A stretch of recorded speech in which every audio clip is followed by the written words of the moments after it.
Hello, everyone. I'd like to welcome you to this Citrin Center panel, President Biden's first 100 days and assessment.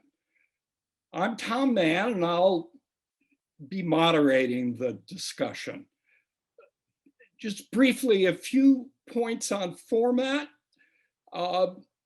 After I make a few comments and then introduce the panelists, we'll have 4 sequential presentations, then hopefully engage with you, the audience, in a question and answer session. Your audios will be muted, so we'd like you to submit written questions on the Q&A tab on your computer. Everybody's got that? Okay. The first 100 days of a newly elected president has been the staple of political analysis and commentary since FDR. But of course, each time there is a specific context. This year, one might say, we are in a critical, arguably existential moment for American democracy. We have a set of very serious policy changes. The pandemic, which our new president has been fighting with some success, but it's not over. Climate change, on which we have barely begun.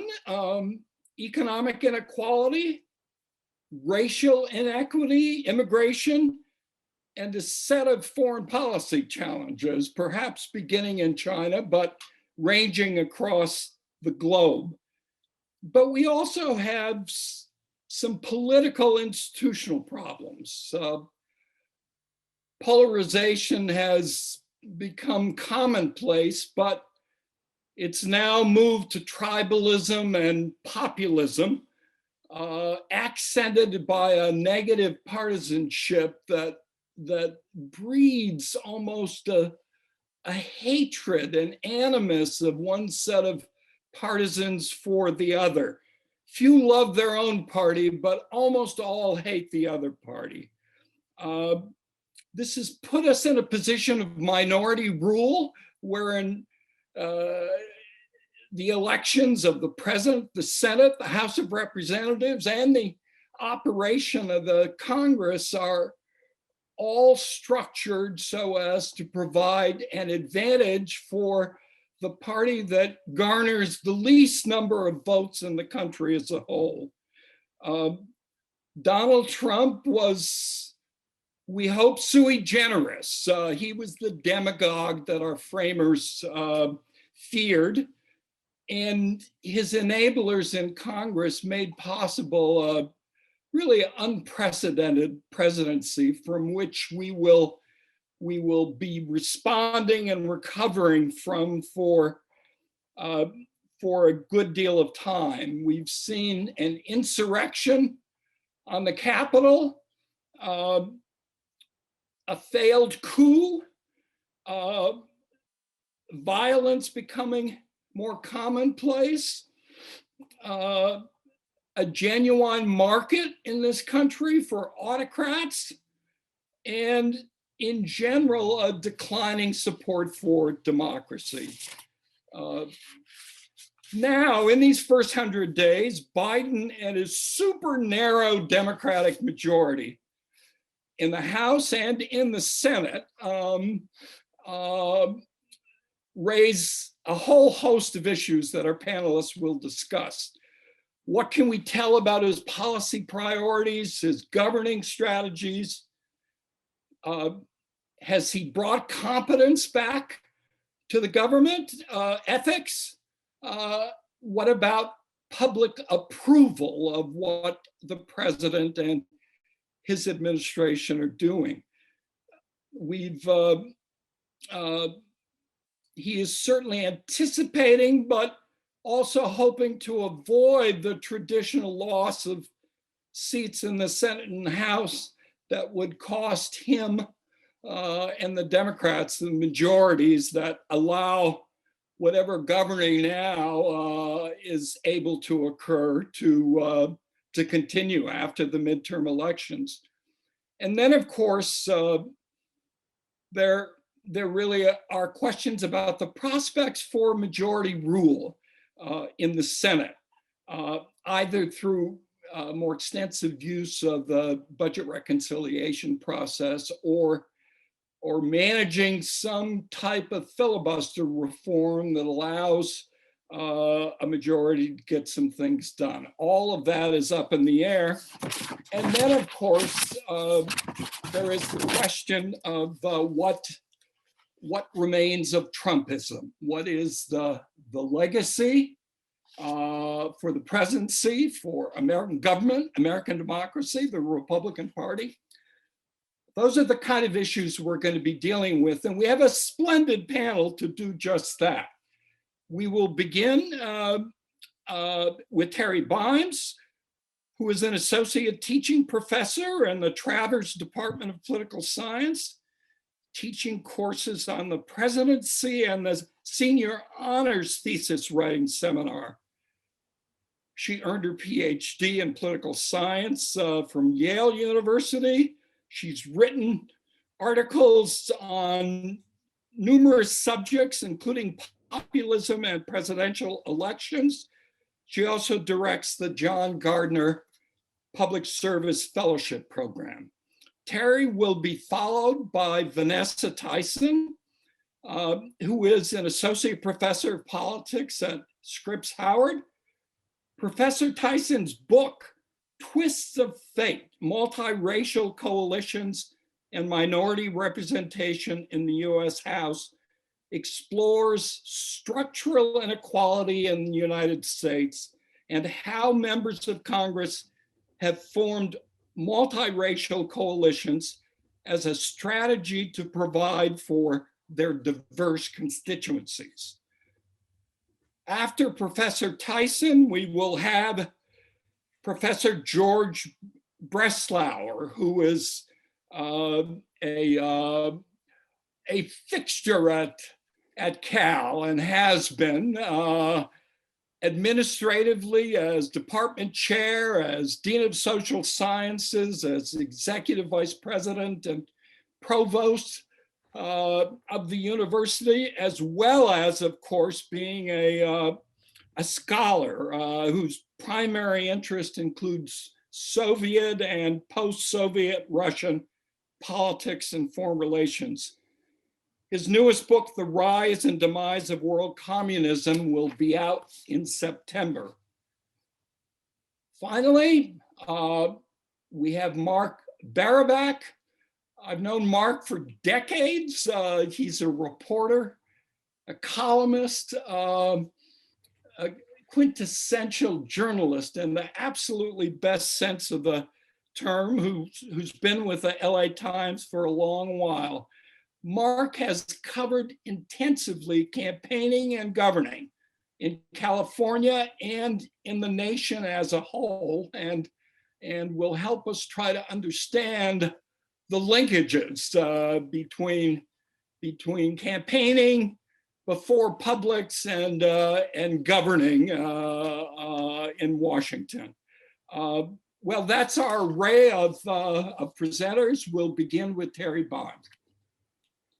Thanks, Tom. Let me just get situated here. Well, I'm glad to be here. Thanks, Tom, for that nice introduction. So it's been a long time since FDR's famous first 100 days in the presidency. During that period, Congress passed 15 major laws that stand as a record of legislative accomplishment that no other president has accomplished.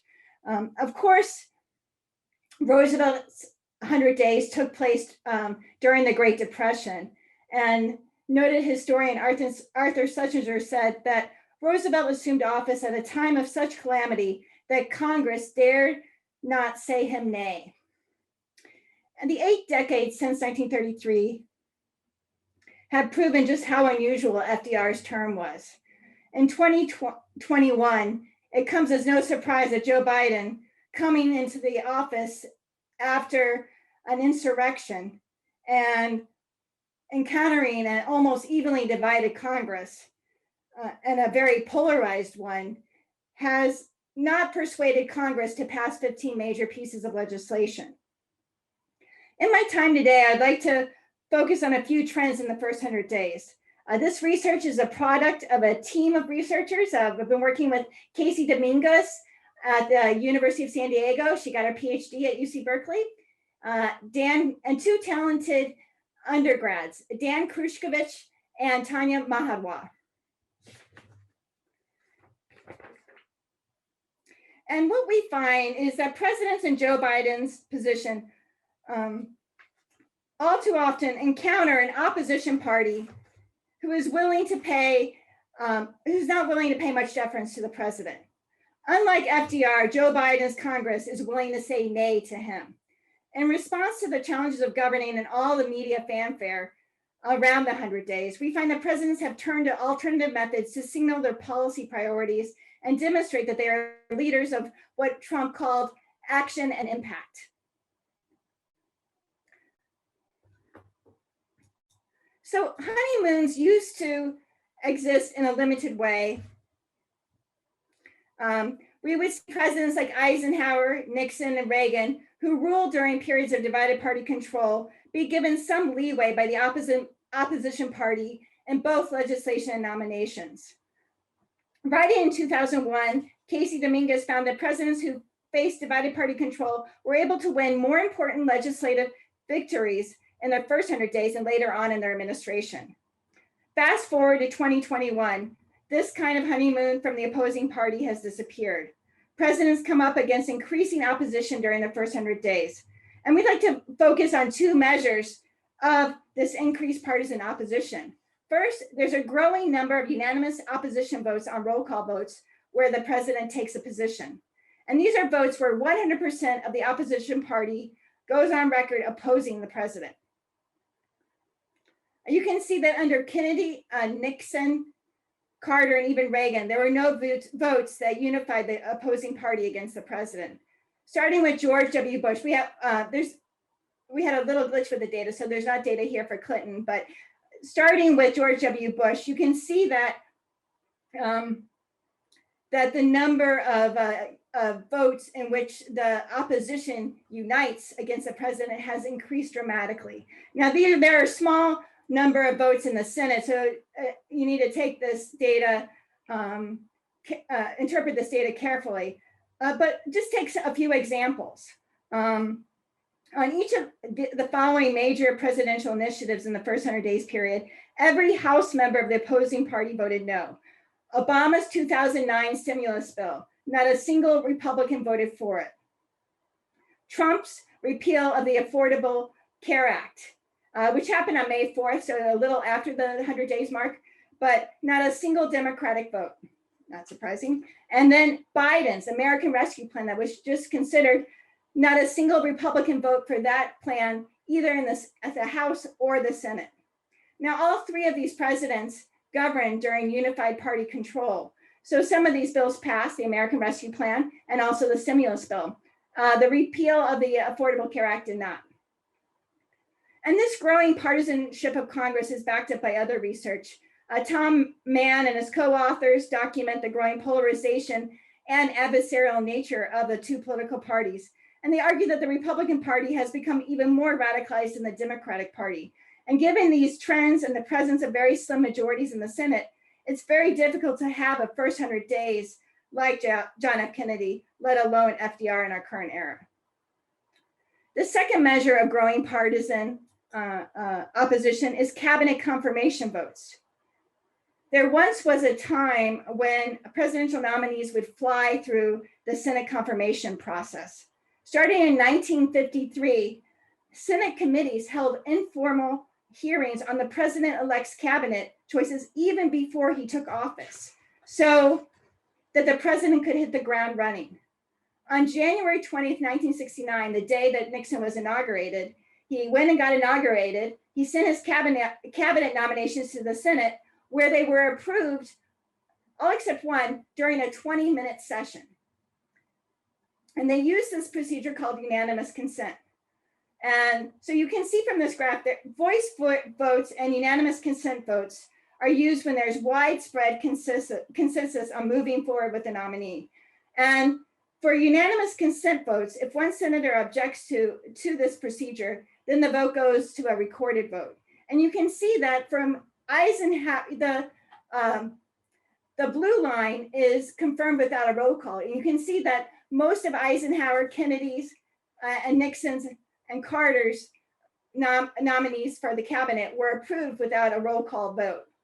Now, Reagan and Bush, they did have roll call votes, but if you look at the red line, you'll see that most of those votes were not contested. There wasn't a significant opposition to those nominees.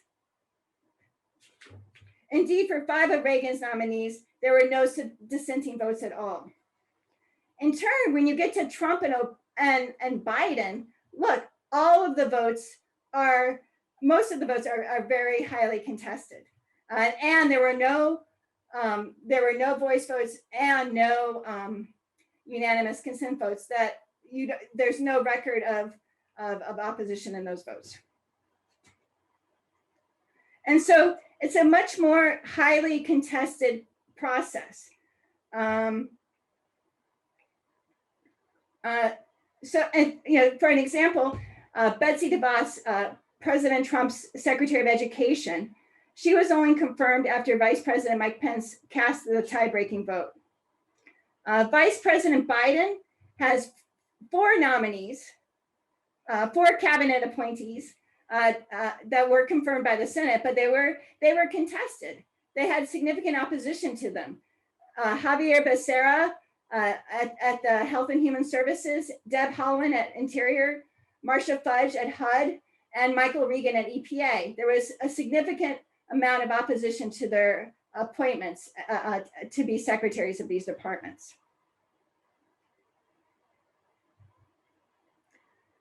Another trend that we observed is the growing use of executive orders.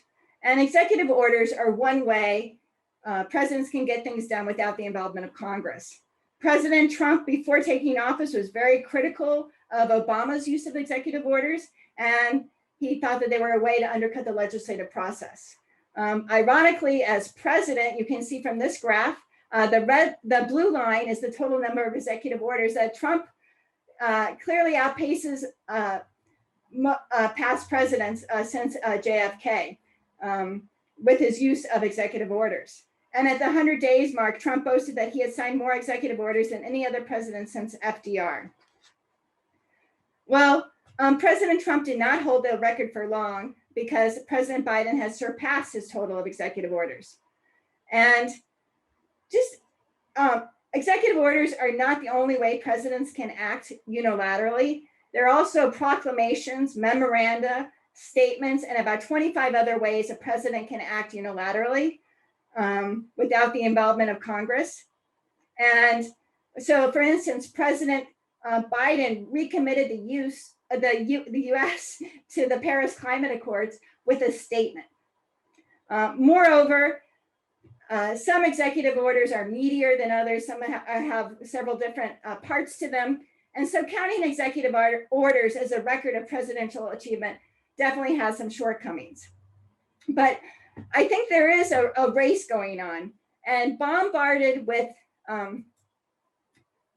this graph, I should have showed this to you. This includes all the executive orders, memorandum, and all proclamations. And you can see that Biden is clearly out in front, even beating FDR. And that on this measure, Trump comes behind FDR. So I want to make the argument that presidents and their staff, given how hard it is to pass legislation in this, when you have slim majorities and entrenched opposition, have to look for other ways to score points in the first 100 days. And one way to do that is by issuing executive orders. And you can see how much attention the media pays to the metric of executive orders. And I think both Presidents Trump and Biden have bought into this. Remember all those photo ops with President Trump holding up the executive order with his big signature on it. And I also think Biden, within 48 hours of taking office, President Biden signed 30 executive orders. So I get the sense that they're going after the sheer number of executive orders as well, and not just the substance. But the second use of executive orders is as a way to signal their priorities and frame their presidencies. And often we see the presidents use their first 100 days as a way to set their leadership agenda apart from their predecessors, especially if their predecessor is from a different political party. So when President Trump took office, his first executive order stated his clear opposition to Obama's Affordable Care Act, ordering federal agencies to, quote, waive, defer, grant exemptions from, or delay the implementation, end quote, of the Affordable Care Act. And he spent a large portion of his first 100 days framing himself as the anti-Obama president, and definitely executive orders helped him do that. Similarly, we see the same pattern with President Biden, who is framing himself as the anti-Trump president. Many of President Biden's executive orders are aimed at revoking President Trump's executive orders and other unilateral actions. For example, in one executive order issued within the first 100 days, Biden revokes 2 of Trump's memoranda that prohibited transgender individuals from serving in the military. Looking at the number of executive orders that reverse, let's go back to this. Here we go. That reverse a prior president's executive order or memorandum, we see the President Biden has issued the most executive orders that contain a revocation of a prior president's actions. So I want to end by, can Joe Biden be a transformative president? Can he be the next FDR? And, I think Joe Biden, has FDR on his shoulder. He took down Andrew Jackson's portrait in the Oval Office and put up FDR's portrait. And I know he would like to be he doesn't seem to object to those comparisons to FDR. Yet given the slim margins in the Senate, it's 50-50 with Vice President Kamala Harris casting the tie-breaking vote. And having, it's hard to hold the Democratic Party together. You have senators like Joe Manchin and Kristen Sinema who are sometimes reluctant to be a part of the Democratic caucus. So it's going to be difficult for President Biden to have 100 days like FDR. And I think some pundits think that if Joe Biden, reaches out to the Republicans, that he can persuade them to come on board. And that, if he has the skills of an LBJ, there's a lot of comparisons to LBJ going around too. The fact that Joe Biden and LBJ both have this extensive Senate background, that Joe Biden will be able to get these major legislation through. And I think that theory places too much emphasis on Joe Biden's skill and doesn't really take into consideration the environment that he faces. And I think using executive orders and other unilateral measures, and as Tom mentioned in his opening remarks, the reconciliation procedure, which is a budgetary procedure that allows the Senate to bypass the filibuster, that those are two ways that Joe Biden is going to get things done, but it's going to be a tough slog. And so I think Joe Biden has a lot of hopes and dreams. He has a very ambitious legislative agenda, but I think, I think we need to lower expectations, and that, I think,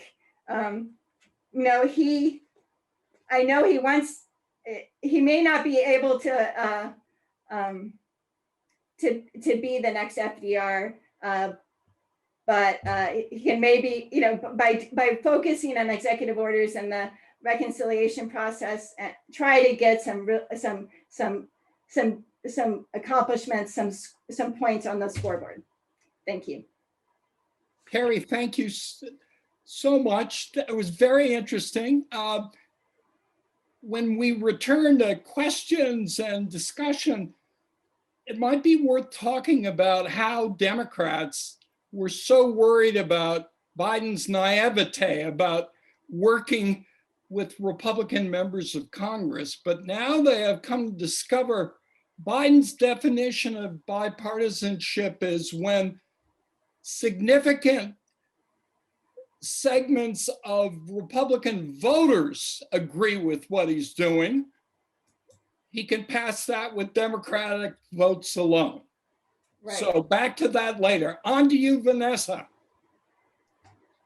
I actually have some points to mention that. First, I want to thank Jack Citrin for inviting me to serve on this esteemed panel. This is such a delight. And to all my fellow panelists, hi, I'm Vanessa.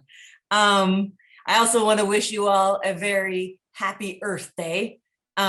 Just in case you're an environmentalist, I happen to teach environmental policy, and you know, I'm an organic gardening, tree hugging, you know, Democrat, etc. I hope this finds everyone healthy and happy, or at least healthy, but happy is good too, given the tumult that we've witnessed over the past year or so. At this point, we're 26% of the US population, based on all residents, including children, are fully vaccinated. At least 40% have one dose. So that's good news. That, you know, there's light at the end of the tunnel, and it's not a train coming directly at us.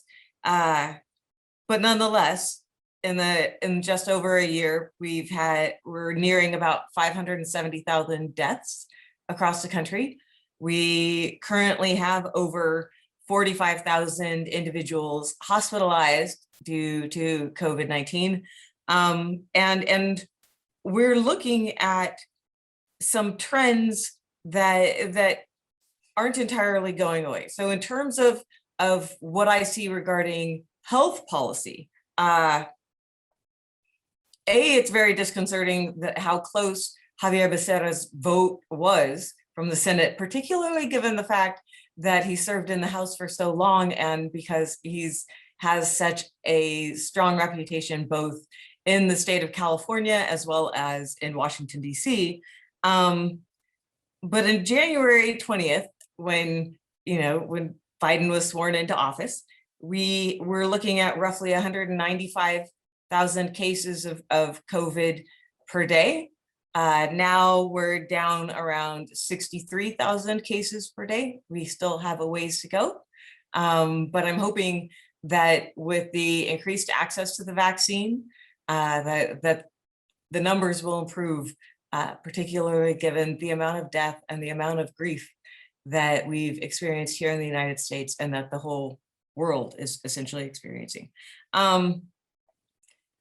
The COVID vaccine rollout, I would say, has largely been a success for Joe Biden. There have been, of course, certain speed bumps and hurdles, particularly with regard to actual logistics.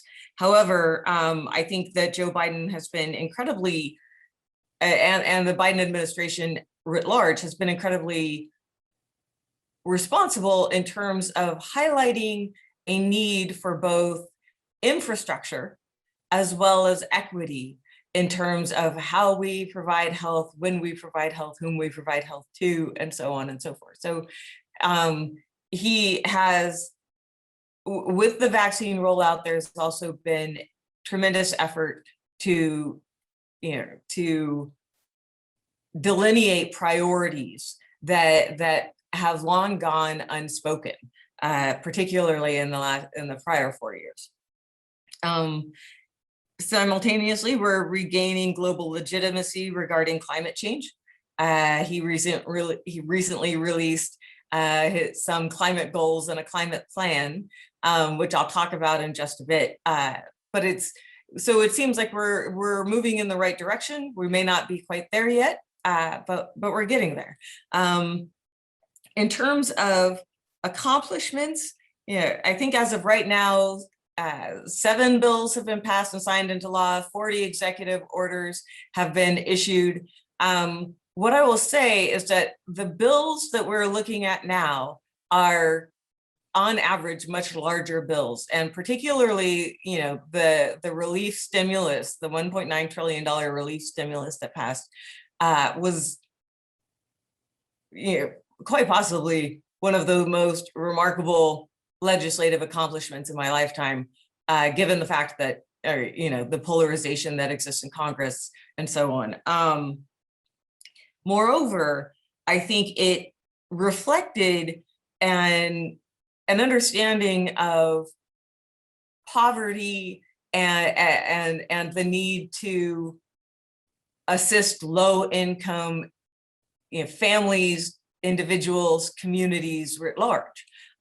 In most cases, what I've seen, watching State of the Union after State of the Union addresses, that rarely do we talk about poverty, rarely do we talk about low-income communities, rarely do we talk about the poor. So I've been very surprised, pleasantly, that President Biden has not played by the centrist handbook. To the contrary, I think most Democrats, whether center to the left, all progressive, even the Bernie-crats, are disproportionately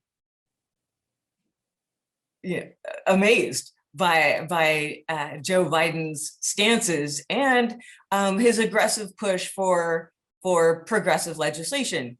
So right now, for instance, my understanding is that Joe Biden has roughly 95% approval rating amongst those who identify as Democrats. And as he would say, that's a big effing deal.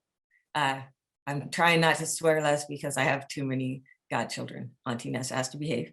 But there have been some progressive agenda items that have kind of fallen through the cracks, but just because something doesn't happen in the first 100 days doesn't mean it won't happen, say, in the first 2 years. And then you hit a midterm election, and good golly, I don't know what that will look like. But so a $15 minimum wage hasn't happened. Universal child care hasn't happened. Paid family leave has not happened yet. Student loan forgiveness, I'm personally pulling for that one, has not necessarily happened, or has happened to a limited degree. We've seen the unanimous opposition of Republicans in the Senate to his nominees. I've been very happy to see that some of my friends have, finally been granted not only hearings, but have they got through. Woohoo! Hallelujah. Okay. One thing that I personally find interesting is that of his many executive orders, as Terri's graph pointed out, a significant percentage of them dealt with revoking the executive orders that Trump had signed during his 4 years. And so Biden hasn't played by the centrist handbook. And moreover, unlike what we saw with Barack Obama, for instance, in 2009, I think Biden is much more he's much more aggressive, but he's also much more urgent. And what I want to say is this, is that he is very, very conscious of time. And time is the variable that you just don't know how much of it you've got, particularly not only within the first 100 days per se, but also understanding the idea that you have 2 years where you have a slim majority in the House and an even slimmer majority in the Senate if you want to get things done. So he's not trying to lollygag around and like try to convince everyone like, oh, you need to like me, you need to be popular, like we're not blue and red, we're purple. No, right?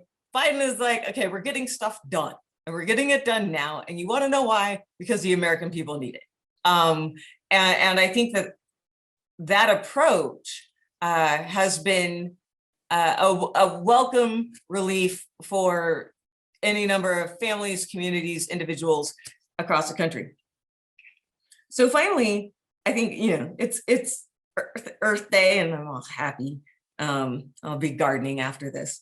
Biden says he wants to aggressively reduce the metric tons of CO2 emissions, right? It's carbon dioxide emissions. And, which I think is wonderful, right? We need to reduce greenhouse gases writ large. And that does not just include carbon dioxide. I want to point particularly to methane and the fact that even though it does not stay in the atmosphere as long as carbon dioxide, it is far more potent of a heat trapping material, right, when it's in the atmosphere. And so what we see time and time again with the hydraulic shale fracturing, also known as fracking, is that while we are extracting natural gas from various areas across the country, we are also simultaneously finding that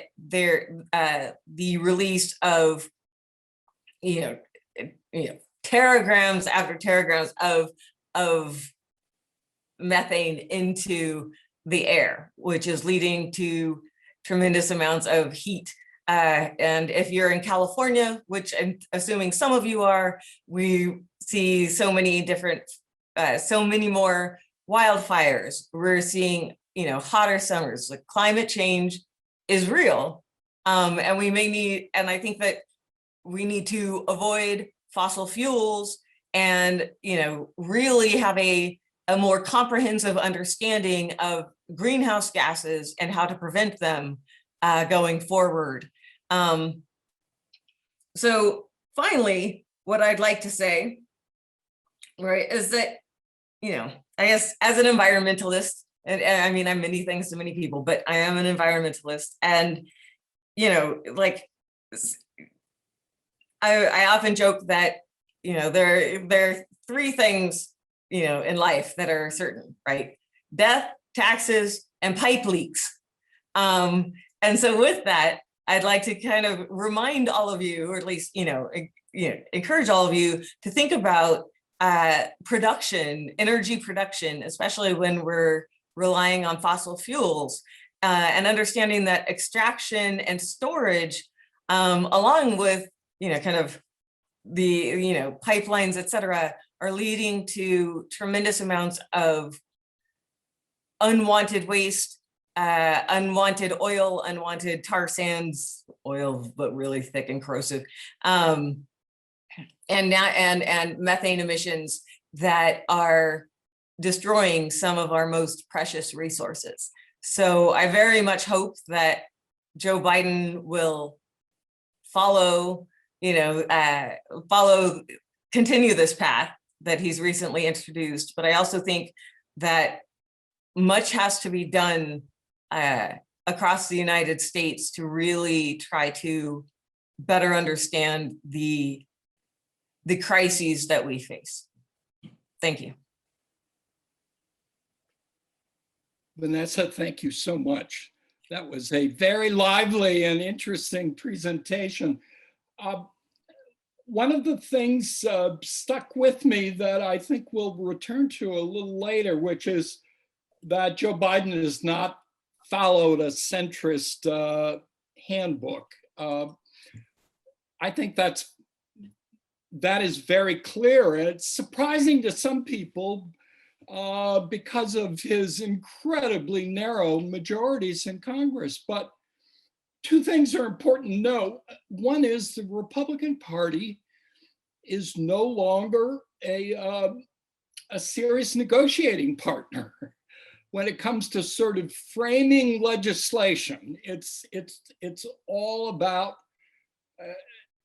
as Terri would call it, performance art. It's a way of framing issues for the next campaign. If you join with the opposition party, then you lose the issue as an advantage in the next election. But we'll have time to return to that. Now we're going to switch gears, and George is going to give us a tour of foreign policy under Joe Biden in the first 100 days.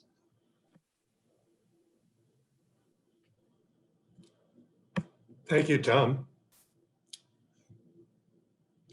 I've put up my PowerPoint here. I know some people find PowerPoints that are not graphic or graphs or charts to be a bit annoying, but I want to make a lot of points in the 15 minutes that I have allocated to me. And I thought it would be easier for the audience to absorb the points that I'm making in rapid sequence if they were able to actually see them on the slide, in addition to hearing me say them.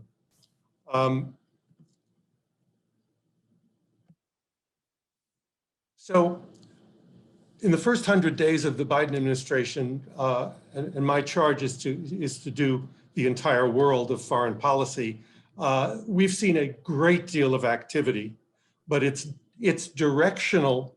It informs us as to the direction in which the administration would like to move, or the president would like to move, but it doesn't reveal terribly much about strategy. But perhaps that's to be expected in the first 100 days.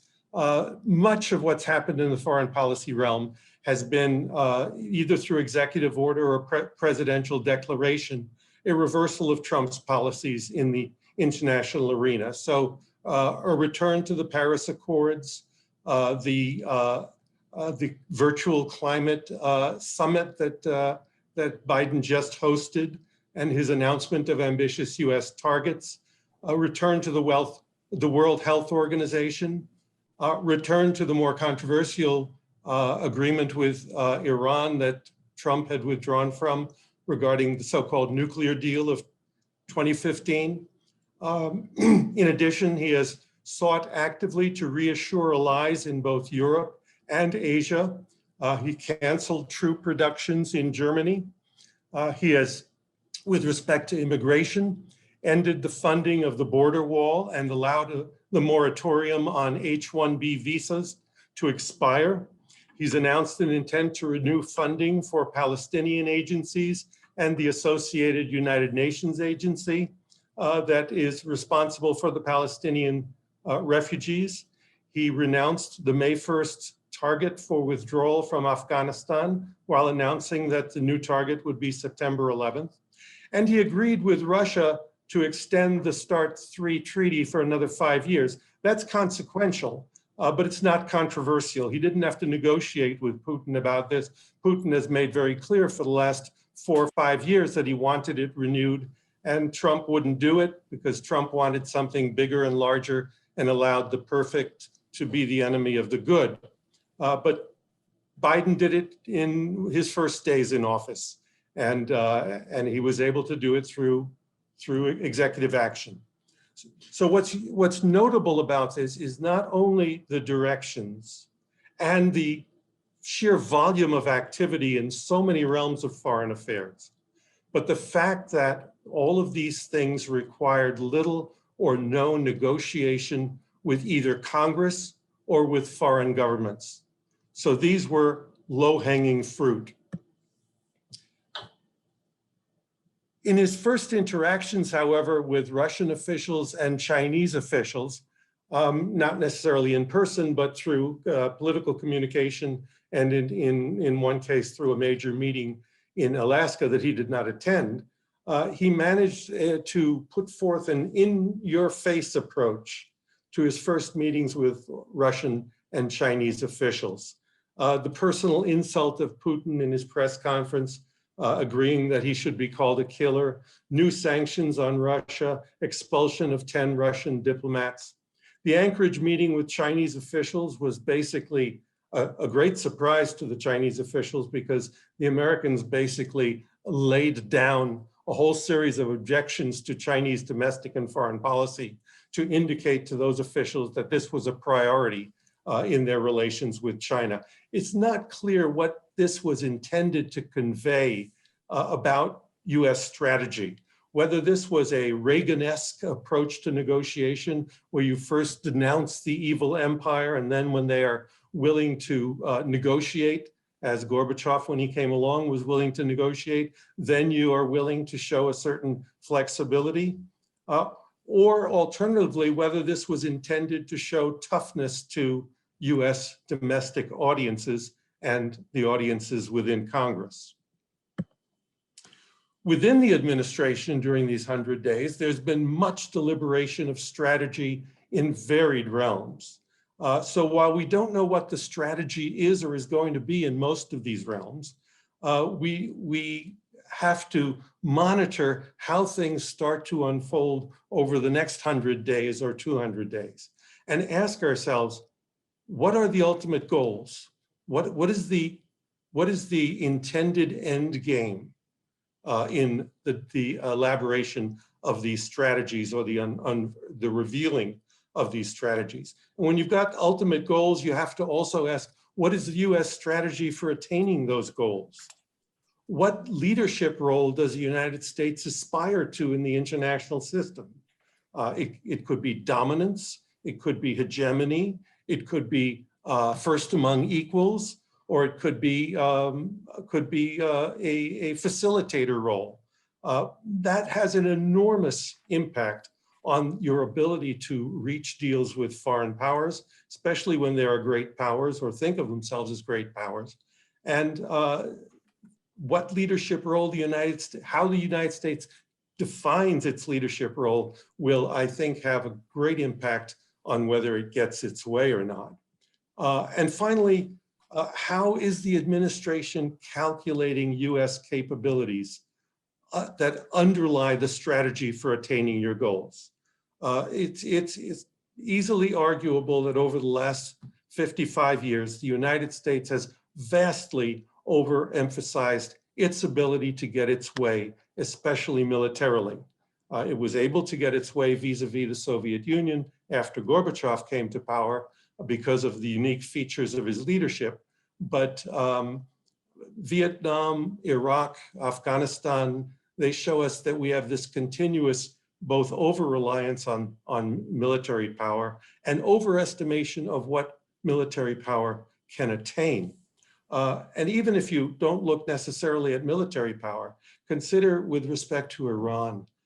Recently, Iran, which is supposed to be under maximal sanctions by the United States, enforcing the Europeans to honor those sanctions.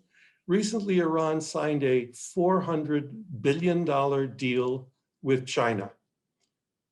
Iranian oil for Chinese investment in the Iranian economy. Now, there is an example of China demonstrating its capacity to spoil an initiative that it no longer agrees with, meaning the Trump era's maximal pressure on Iran. How does that figure into our calculation of our capabilities? I saw a webinar with Henry Kissinger not long ago, in which he, toward the end of the webinar, said almost under his breath, the major problem for the United States going forward will be to align its goals with its means. And what he was saying was it has to recalculate what its power to get its way actually is. But there's a new issue that enters into all of this foreign policy strategizing, and that is the long-term credibility of American commitments. There have always been cases when past presidents have reneged on former commitments. Bill Clinton did it with respect to the reassurance that Gorbachev had been given that NATO would not expand eastward. George W. Bush abrogated commitments to the ABM treaty very shortly after he became president, the ABM treaty that had been negotiated between the United States and the Soviet Union back in 1972. This abrogation of commitments, however, was not viewed as a sign that American foreign policy and American governance could not be counted upon to keep its commitments in the long term. But the Trump phenomenon suggested otherwise. And in that respect, I think it's a watershed. It suggested a sea change in the future trajectory of US politics, which could become cyclical. How can US negotiators reach long-term deals, whether it's regarding North Korean denuclearization or Iran or whatever other issues, when the long-term credibility of its commitments has become low? Even if Joe Biden gets his way and is able to get Congress to approve the things that he is trying to do, whether in the climate area or in other areas of foreign policy, especially vis-a-vis China and Russia, why should they believe that it will last beyond 2024? And this is new. This is new. Then there are the internal political constraints in the near term. And here I'm talking not about the potentially cyclical nature of American policy, but about something more fundamental, actually. Can good policy also be good politics? And if not, where does that leave good policy? So you could come up with good policies, but if you can't get Congress to go along, and Congress has the ability to block you, good policy is good intentions only. Similarly, can a sober assessment of the relationship between goals and means, meaning between your goals and your capacity to use your power to achieve those goals, can that sober assessment be made politically acceptable in Washington, D.C.? If you believe that over the last 50 years, if not the last 200 years, the United States has been mesmerized, you might say, by the ability of its military to get its way, or to assume that it will get its way if it deploys its military with full power. Can any president who is trying to reduce those expectations get acceptability within Congress for that revision of the conception of how much a US military capability can actually achieve? You know, it's typical in Washington, D.C. to say, we've got the best military in the world. And we certainly spend well, the Russian military budget is 1/10 that of the United States. So yeah, you almost feel the need to say that if you're going to keep pouring huge sums into military capabilities. So can a sober assessment of the relationship between goals and means be made politically acceptable in Washington? And then there's the demonization of both Russia and China that has taken place in Congress and elsewhere within the last 4 or 5 years. And that demonization is going to become a political constraint if you're trying to reach any sort of far-reaching deals with these countries, if those deals require congressional affirmation.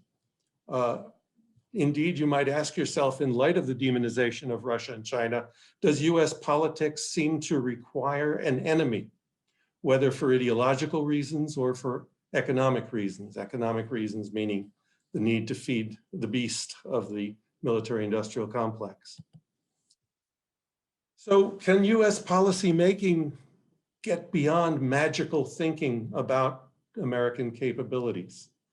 For the last 4 years, the maximal pressure campaign by the Trump administration vis-a-vis Iran has been geared toward regime change.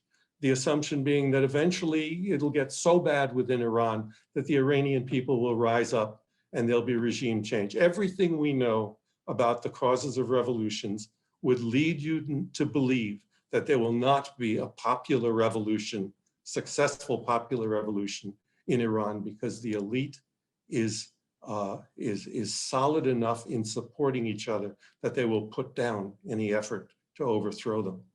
Another bit of magical thinking that has governed our policy for quite a number of years, going well before Trump, was that North Korea is going to give up its nuclear weapons.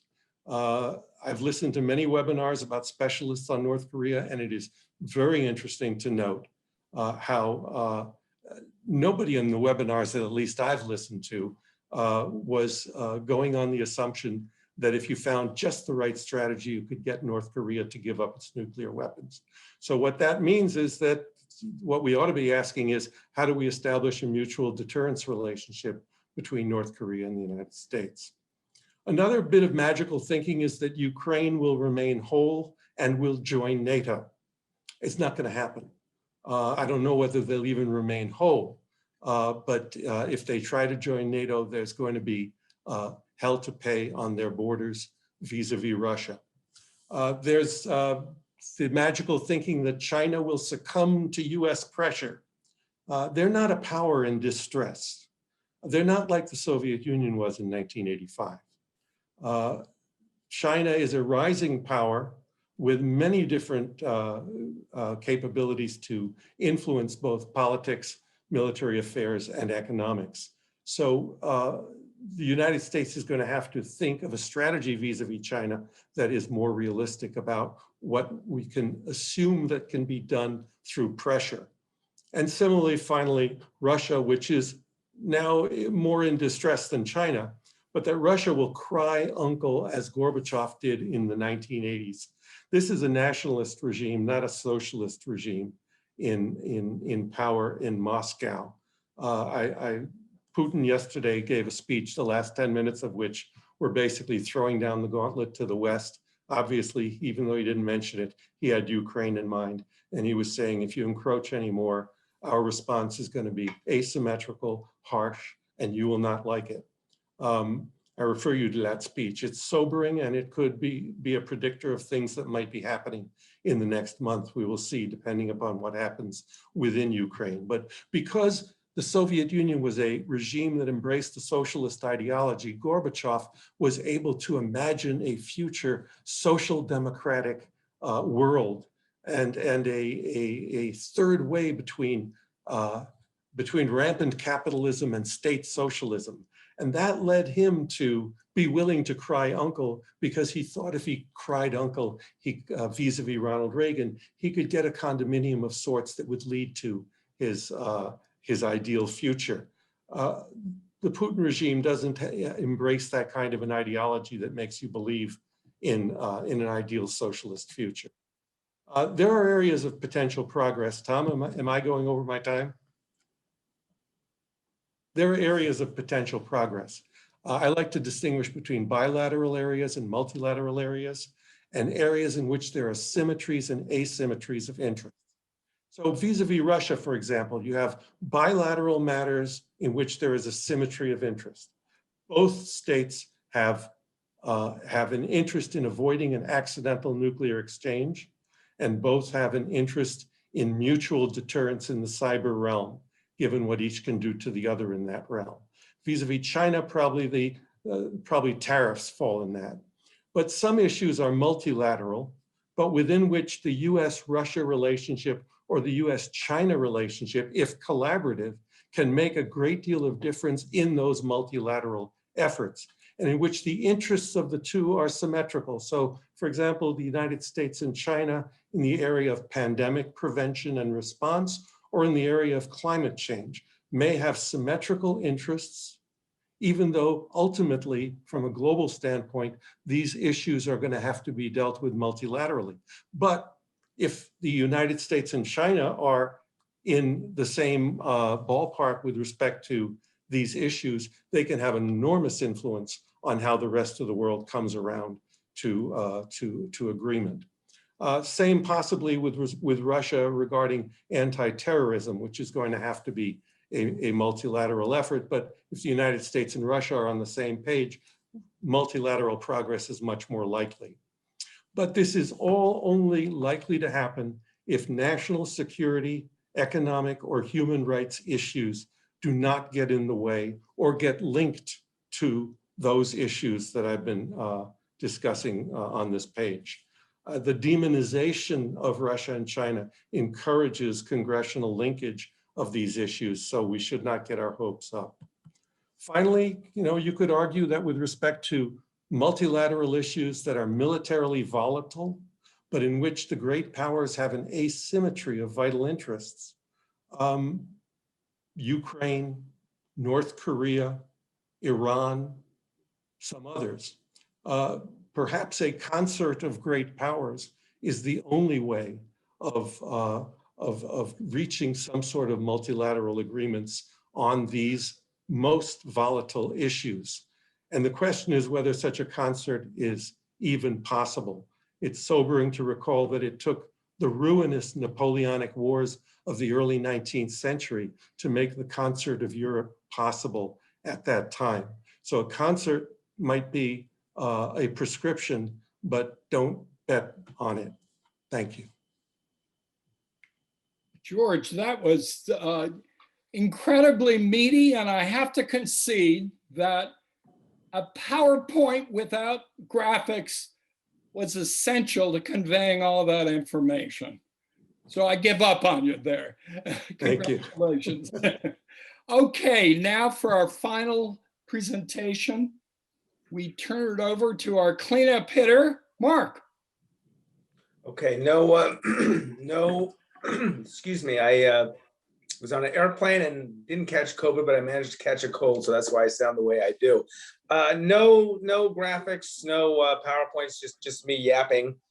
And I want to take us back to those halcyon days of the 2020 campaign, because I think it's worth noting quite the distance that Joe Biden traveled to get to where he is today. And if you had Joe Biden as the next FDR on your bingo card, then good for you.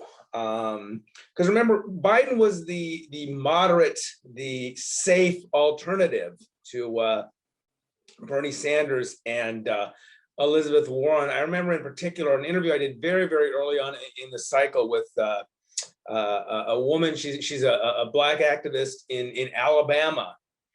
And she began the conversation by saying that she was thrilled as an African-American woman at Kamala Harris's candidacy. And she absolutely loved Elizabeth Warren's sheaf of policy proposals. But she said, America is too racist to elect a Black woman president and too misogynist to elect a woman president. So I'm going to support Joe Biden. And taking nothing away from Joe Biden, I can't tell you how many times I heard that over and over and over again, that Joe Biden was the safe choice. You know, Democrats in no election, and I've covered all of them since 80. I can't remember any election where people were so calculating. You know, there's the old saying about how Democrats, you know, want to fall in love with their candidate. Not this time. There were a lot of folks who just made the pragmatic choice in their estimation that Biden was the person who could win. And it wasn't just fake news, to use an expression, this notion that Biden was the more moderate, the more centrist candidate. You know, the shorthand we heard over and over again was restoration and not revolution. And again, you know, Biden himself at one point described himself as a bridge to a next generation. The notion being that he was going to restore things, bring back normalcy, return almost the third Obama term. Then came the pandemic. And I did a piece with a colleague of mine, Melanie Mason, who deserves a shout out. And we noted that Biden was talking a lot less about restoration at that point, and a lot more about what came to be called and continues to be called his Build It Back Better strategy. And at the time we spoke with Jake Sullivan, he was then a Biden campaign advisor. He's now the national security advisor. And he said to us in his words, you don't have a once in a century pandemic wreaking both the human devastation and the economic devastation that COVID-19 has wrought without producing new thinking about what's required. Or to put it more glibly, as Rahm Emanuel famously did, Chief of Staff to President Obama, never let a serious crisis go to waste. So what we've gotten is the biggest expansion of government since Lyndon Johnson, as others have pointed out. And he's proposing with this infrastructure, broadly, very broadly defined, not just roads and bridges and traditional infrastructure, but things like I believe it's $400 million for elder care. It would be the biggest public works expansion ever. So again, quite a distance from where Joe Biden started out. What's the reaction been? So far, mostly positive. If you look at my preference when looking at polls, when possible, is to take the average, the aggregate of them. And if you go to the 538 website, you look at an aggregate, which I just did this afternoon, Joe Biden stands at 53.3% approval, 40% disapproval. Now, 53%, it might not sound like a lot, but to give some perspective, it's a level that Donald Trump never reached. Donald Trump is the only president in the history of the modern history of political polling, which is to say meaningful political polling, to never hit 50%. So given how deeply and starkly divided this country is right now, 53% is not bad at all. And it should be said, a large part of Joe Biden's appeal is simply the fact that he is not Donald Trump, getting a tremendous amount of benefit from that. I caught my cold. I was flying to Denver and then on to Pueblo, Colorado. And you might say, why Pueblo? Because I got to see my daughter in Denver and spend a great day snowboarding on Sunday at Breckenridge. But the real reason I went to Pueblo, Pueblo, Colorado is a longtime Democratic stronghold. For those Californians, it was sort of the equivalent of Orange County was Republicans in California. Pueblo, even when Colorado was a very red state, was always a Democratic stronghold. Big union town, big steel mill.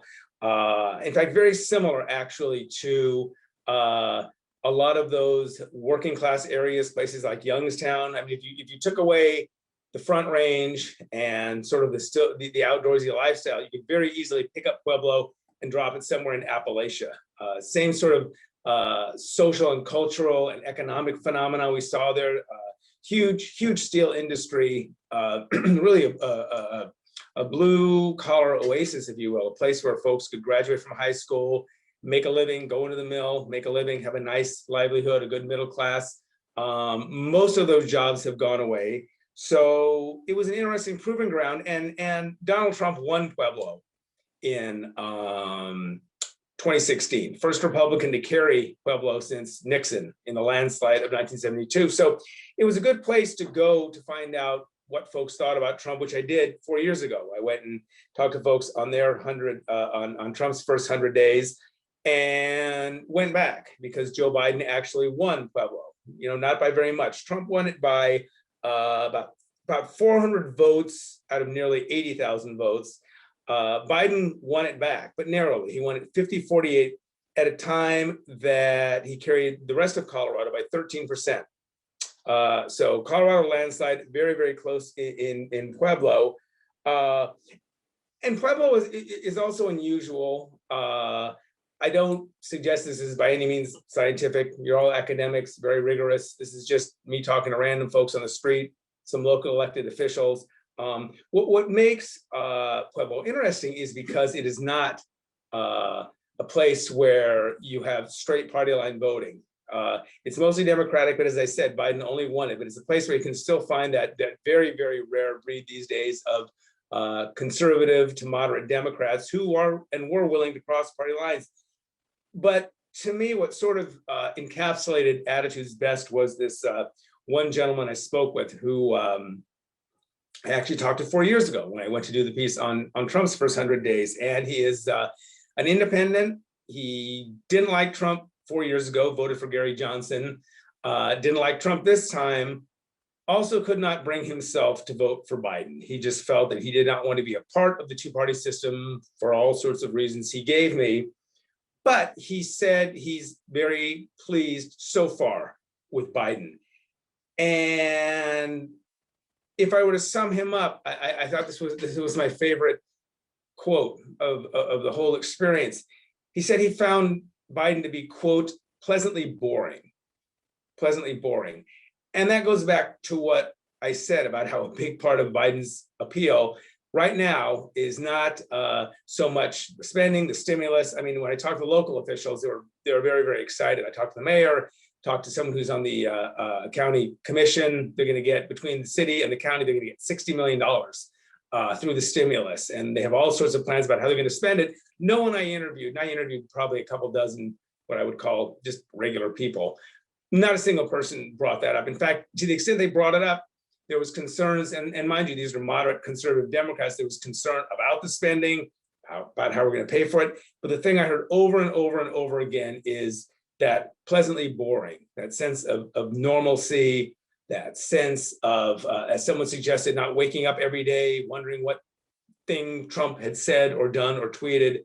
So in summary, in that way, even though Biden has proven to be much more, well, as someone suggested, not following the centrist playbook, as a lot of people thought, the one thing he did deliver and has delivered is that return to normalcy. And for now, for a lot of people, that seems to be good enough. And that's the end of me. Thank you, Mark. You know, I hear that same thing. Return to normal. I can breathe again. I can sleep again. I don't have to watch the news. But here's my question. Are any Republicans saying that, or is that really just Democrats and maybe some independents? What do you think? Mark, have you chatted with, interviewed any Republicans on this score? Yeah. And are they relieved at all? Well, I chatted with some Republicans who, as you would expect, were very, very partisan. I talked to the gentleman who owns the car dealership in Pueblo, and I walked in there and he had his USA, his USA red, white, and blue face mask upside down. And he said, do you know what that means? Do you know what it means when the flag is upside down? I said, well, yes, it's distress. I go, well, that's America's in distress. So I talked to a lot of folks who voted for Trump, and it wasn't like the scales fell from their eyes and they've all said, gee, I was wrong about Trump. Biden is wonderful. That said, I did encounter a few, and there was one gentleman in particular who surprised me. He said he was a conservative Republican. He said he was concerned about all the spending Biden was doing. He was concerned about what was going on at the border. And then I realized it's sort of reductive and trite, but I said, so, what letter grade would you give Biden? He said, I give him a B, a conservative Republican. I said, a B. And he said, because he's handled COVID well. And that's one thing I heard from Republicans as well, that Biden has handled COVID in a much, much better way than Trump did. And this particular gentleman surprised me by also saying, he appreciated the way Biden was trying to bring the country together. So, if you look at the polls, what I found doing this over a number of years is it's not scientific, but you pretty much pick up what you see in the polls. And what you see is Republicans aren't crazy about Biden. But, if he has a secret sauce, it's that maybe people aren't doing cartwheels and they don't love him and they're not crazy about him, but he doesn't antagonize people the way like Hillary Clinton did.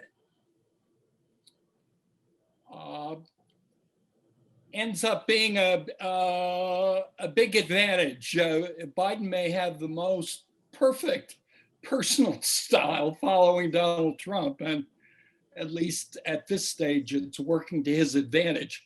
We have 15 plus minutes left. We have a bunch of questions awaiting.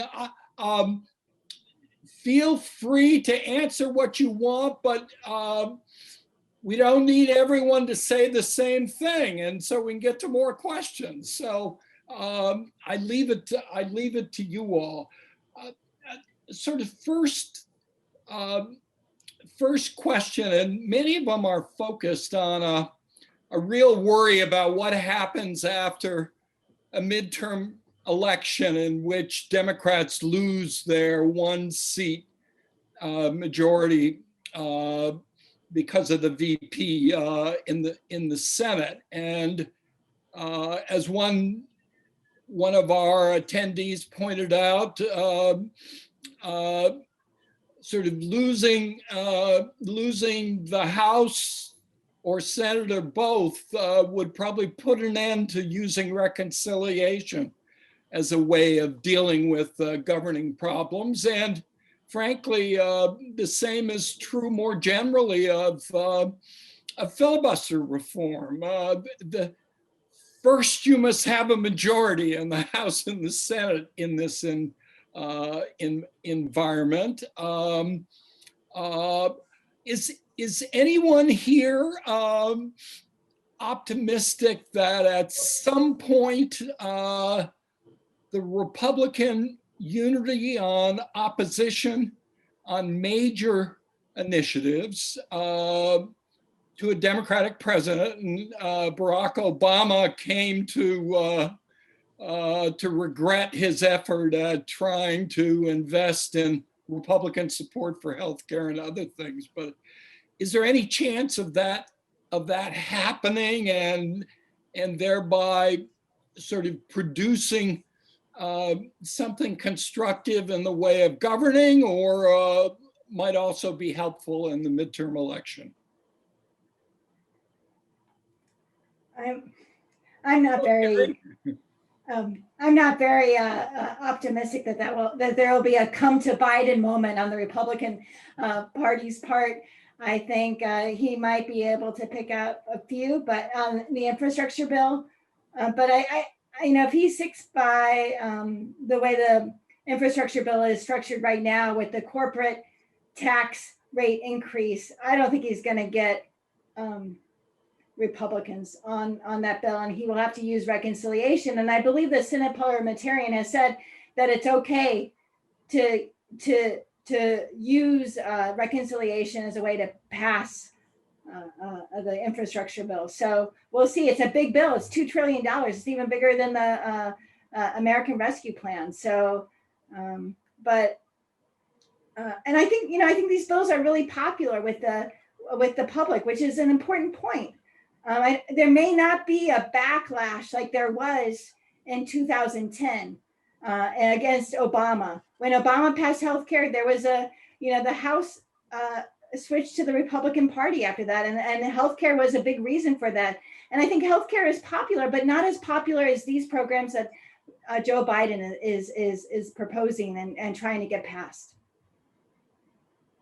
But to dovetail off that, I think one thing that I would say about the midterm elections and what we're looking at across the country are state initiatives to curtail voting rights, particularly and specifically to suppress voting rights of racial and ethnic minorities, language minorities, et cetera. We see this Georgia is a perfect case in point. And what will this mean, particularly when it comes to turnout? Raphael Warnock won a special election, but he will be back up for election come 2022. What we saw in 2020 was an amazing amount of turnout, and what we also saw in 2020 or in 2021, early 2021, was an amazing amount of turnout in Georgia in runoff elections, right? Unlike anything I'd ever seen. And that's a good thing. Like, democracy is the precipice of democracy has to be participation. And so, right now, when I'm thinking about midterms, the midterm elections, I'm also thinking about, the census, reapportionment, redistricting, and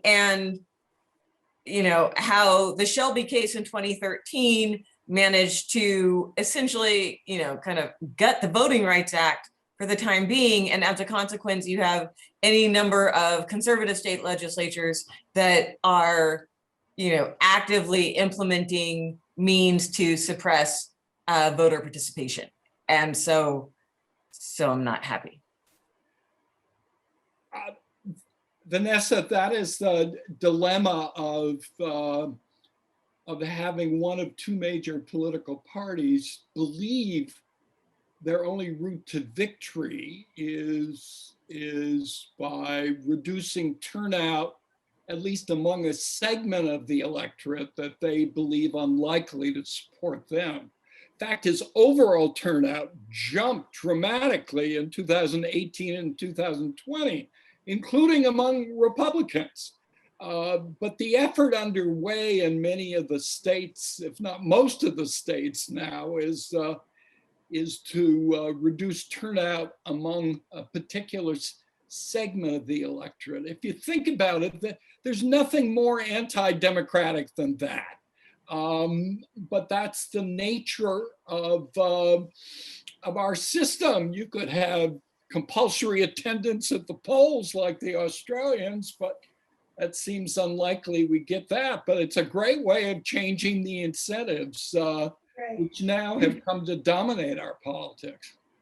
Well, it'll be interesting to see what actually happens, because political scientists often find that these election rule changes don't often pack as much punch as expected. And so there could be, I think these laws are, the intent of these laws is reprehensible. But I think the actual impact is it'll be interesting to see what the impact is, because I think they do give Democrats a campaign issue. And there can be a lot of counter mobilization against these voting changes. And so, we'll see what happens in 2022. People could really be mobilized to come out to just to an opposition.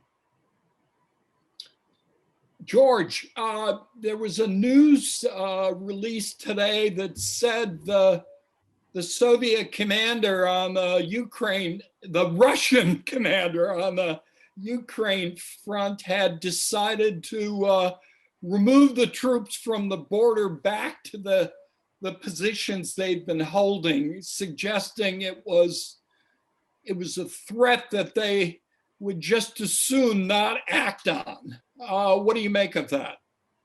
Well, Putin's position on Ukraine is pretty clear. And I think the reason for his upping the heat on the Ukrainian border there, if only temporarily, was a response to things that were happening internally within Ukraine, where the Ukrainian president had basically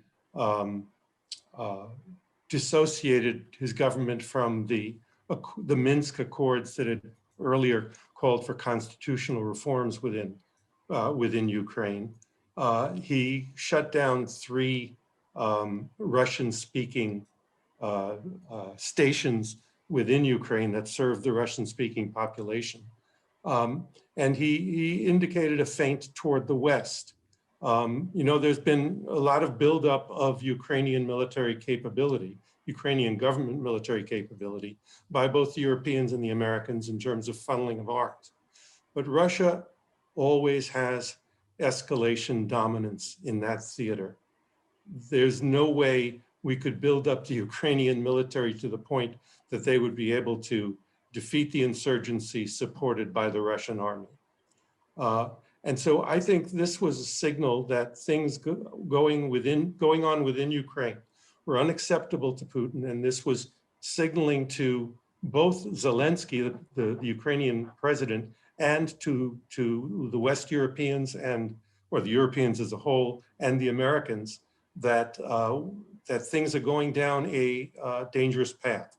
And we should give credibility to that, because this is what happened in Georgia in 2008, where the West did actions that led the Georgian president to think that if Georgia got aggressive vis-a-vis Russian interests, that the West would protect him.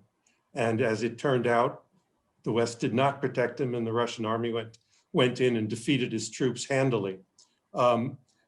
So the modus operandi is there.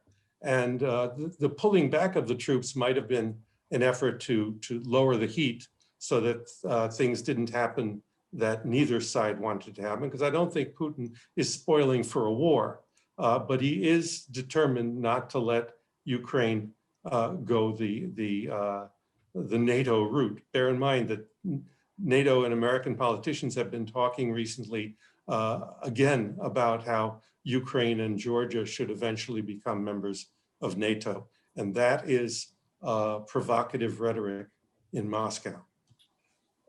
George, just to follow up, will Vladimir Putin be president for life? And if he isn't, and is replaced, will Navalny's protest movement around the country be at all relevant to the choice of a successor? Or is that hardwired as a nationalist, right-wing, traditional nationalist regime that's unlikely to change in our lifetimes? Well, I think it is conceivable that Putin would be succeeded by someone, depending upon the international context at that moment, by someone who is more serious about improving corporate governance within Russia, and in order to improve Russian competitiveness on the international economic markets. I don't think Putin is going to be president for life, though I could be proven wrong. Though if he is president for life, I'm probably not going to be around to witness it. I think his changing of the Constitution was principally in order to ensure that he would never be treated as a lame duck. Because when within this kind of a regime, where patron-client relations and kleptocracy, as it were, everybody getting rich, hangs together.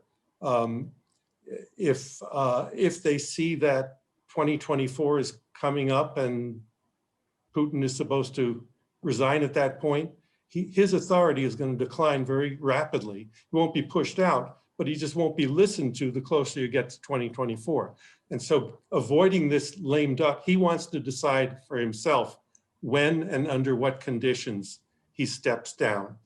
No way of knowing when that's going to be, but I would be utterly amazed if he stayed in power until 2036. He's got to have some years left to enjoy that chateau of his. We only have time for one more round, but I'd invite all of you, to the extent you have a view on it, to weigh in. Many of our attendees are very interested in the midterm elections because they believe rightly that it will be consequential for Biden's ability to govern in any way, implicitly believing that bipartisan governing is not possible given the nature of today's Republican Party, and it will have to change or be replaced if that is to happen. So the question is, does anything Biden do as far as, say, leaning left, leaning popular to for the policies he proposes, or even being explicitly partisan? Will any of that actually have a bearing on the elections? Is there anything that you think can be done by Biden or Democrats that would allow them to break the general historical pattern of a loss of seats in Congress at midterm by the president's party? Who wants to start with that? Sure, I'll whoops, I need to unmute myself. I'll start, and I'll start by saying I'm out of the predictions business, right? I left that forevermore in 2016. So, right.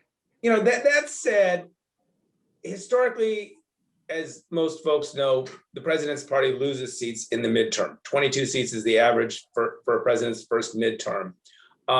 So if it happens, it'll happen. It's not a surprise. What I've asked people, what I think about is, if it were to not happen, what would have happened to help Democrats either hang on or gain seats? And we've had a couple elections in modern times where the party in power picked up seats, both pretty extraordinary circumstances. One was impeachment in 1998 when Republicans overreached, and one was in 2004 when President Bush and the Bush administration ran on 9/11. And there was that rally around the administration. So, if Biden were to avoid, I don't know there is anything he can do beyond what he has done. I mean, if we construct a plausible scenario, you can see where the economy is very, very strong. People are contented in a way they have not been. There's that normalcy that I spoke of and that Tom spoke of, and that people feel good about things and they give Biden credit for putting money in their pockets, for calming things down. If you come up with a scenario that is plausible for Democrats not to lose the House and to actually gain some seats, I think that is a scenario that is not outside the realm of possibility. Anybody else like to weigh in on that? Terry? Yeah. Well, I think one thing that is maybe not the best news for Joe Biden is that partisanship is pretty baked into the system. And so no matter what you do policy-wise, even if it is very popular, it probably won't be enough to win over Republicans. That, we see that, I think just the way Republicans view the world and Democrats view the world, there's a wide ocean between those. And so that's not the best news. But I do think that there is, Joe Biden's personality is unlike Donald Trump's personality in that he, you think about the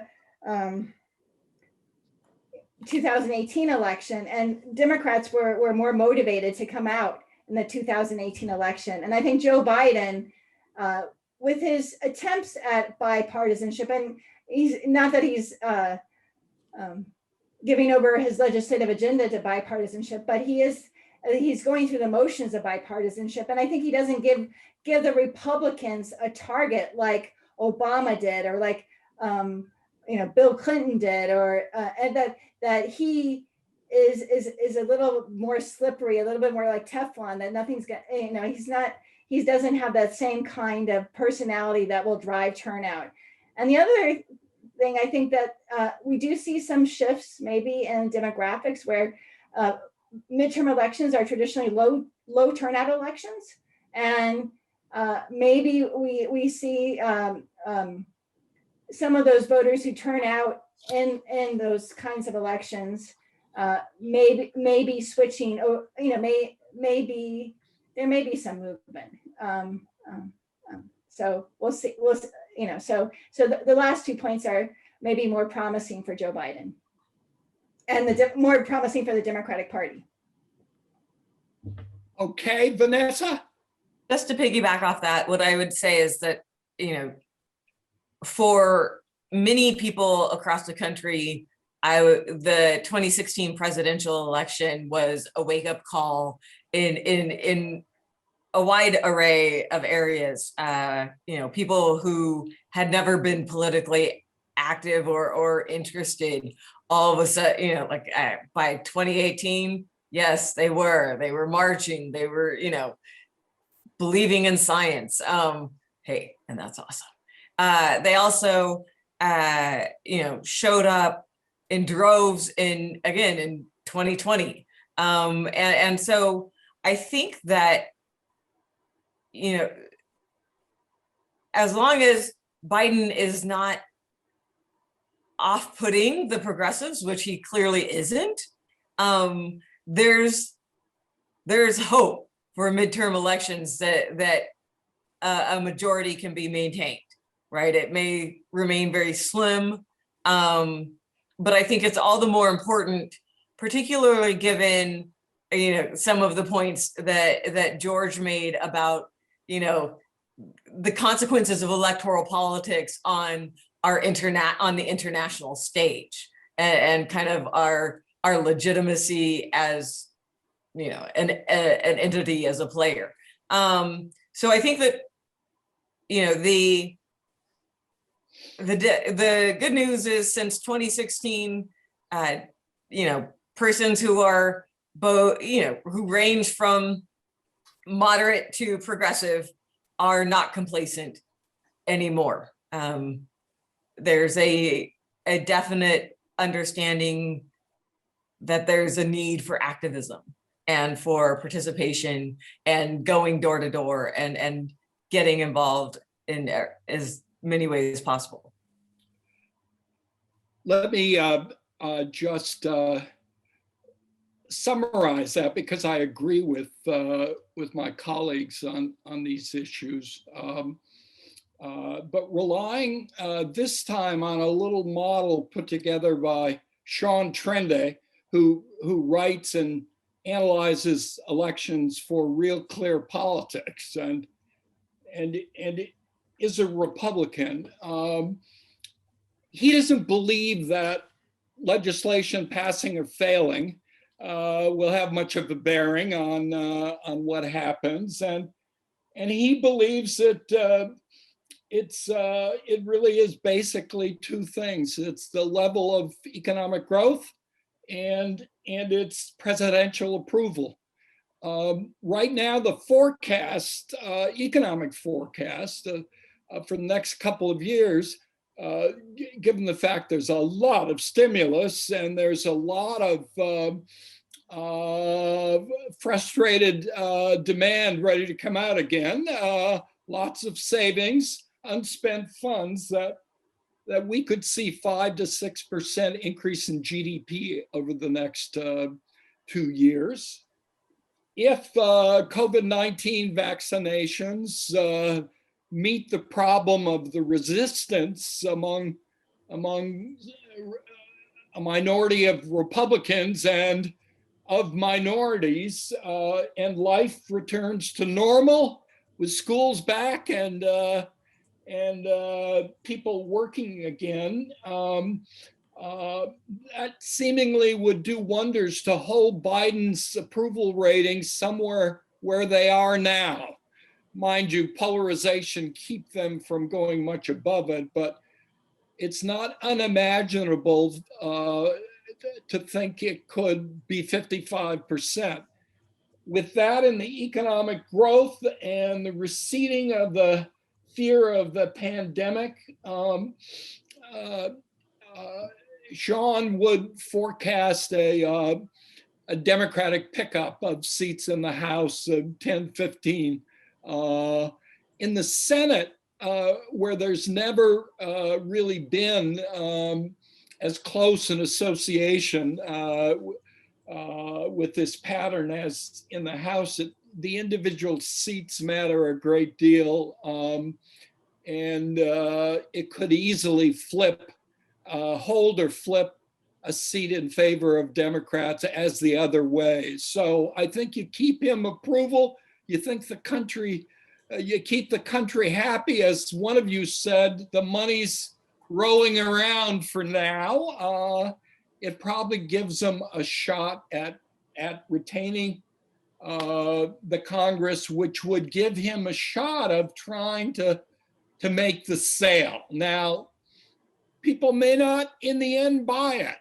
2024 may be an entirely different story, but it turns out he's the sort of democracy candidate. You know, Trump is the anti-democracy candidate. So quite apart from one's partisanship, there's an interest instinctively in holding on to someone who's committed to retaining American democracy. So that's the hopeful note on which we will end. You've all been wonderful. I thank you so much for participating in this Citrin Center panel.